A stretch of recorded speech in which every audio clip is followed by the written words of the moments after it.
જિગ્નેશ મેવાણી જામનગરની મુલાકાતે હતા, જ્યાં તેમણે જામનગર લોકસભા કોંગ્રેસના ઉમેદવાર જેપી મારવિયાના સમર્થનમાં આવ્યા હતા।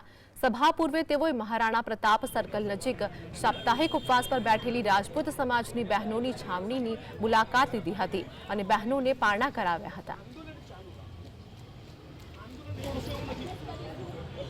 આ બધી બહેનોને અમે હાથ જોડીને અપીલ કરી કે દિલ્હીમાં 750 ખેડૂતોની લાશો પડી છતાં જેના પેટનું પાણી હલ્યું નથી, એ સરકાર કદાચ તમારું પણ નહીં સાંભળે। એટલે આપણે આપણો આંદોલનનો કાર્યક્રમ ચાલુ રાખીએ, પણ ઉપવાસ ન કરતા, પોતાના શરીર અને જીવનને જોખમમાં ન મૂકતા આપણે ધરણાનો કાર્યક્રમ યથાવત ચાલુ રાખીએ।